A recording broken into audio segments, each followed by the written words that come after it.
नमस्कार दोस्तों, आज मैं आपको सुनाऊंगा एक मज़ेदार कहानी पंडित जी की वेशभूषा। किसी गांव में एक पंडित थे।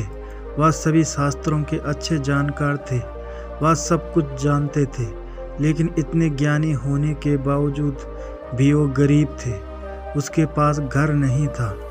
वह अपना भोजन भी बड़ी कठिनाइयों से प्राप्त करते थे। यहाँ तक कि उसके पास पहनने को अच्छे कपड़े भी नहीं थे। उनके कपड़े फटे हुए थे। पंडित जी अपने भोजन के लिए भीख मांगते थे। वह घर घर जाकर भीख मांगते, कृपया मुझे भिक्षा दो। उसके पुराने फटे कपड़ों को देखकर कई लोग सोचते थे कि वह पागल है, इसलिए उन्हें देख दरवाज़ा बंद कर दिया करते थे। कई बार तो ऐसा होता था कि वो कई दिनों तक खाना नहीं खा पाते थे। एक दिन उनके फटे पुराने कपड़े देखकर एक व्यक्ति को दया आ गई और उस व्यक्ति ने उन्हें नए कपड़े दिए। उन नए कपड़ों को पहनकर वह पहले की तरह भीख मांगने गए।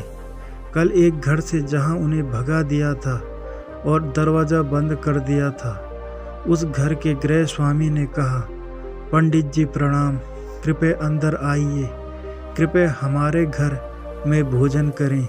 इस प्रकार बड़े आदर के साथ वह पंडित को भोजन के लिए अंदर ले गया।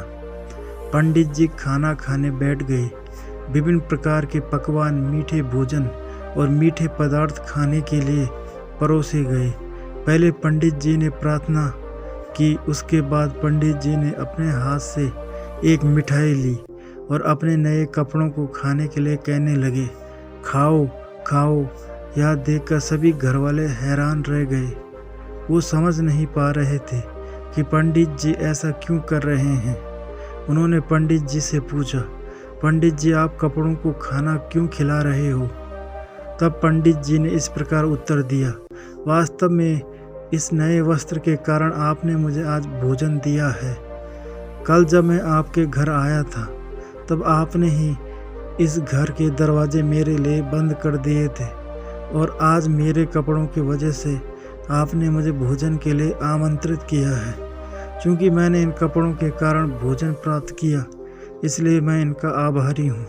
इसी वजह से मैं इन्हें खाना खिला रहा हूँ। घरवाले शर्मा गए और अपनी गलती की क्षमा मांगने लगे। कहानी की शिक्षा, कभी भी किसी को उनकी वेशभूषा के हिसाब से नहीं आंकना चाहिए। तो दोस्तों, ये थी आज की कहानी। उम्मीद करता हूँ आपको कहानी पसंद आई होगी। अगर आपको कहानी पसंद आए तो चैनल को सब्सक्राइब करें और बेल आइकन को प्रेस करके ऑल पे क्लिक करें। धन्यवाद।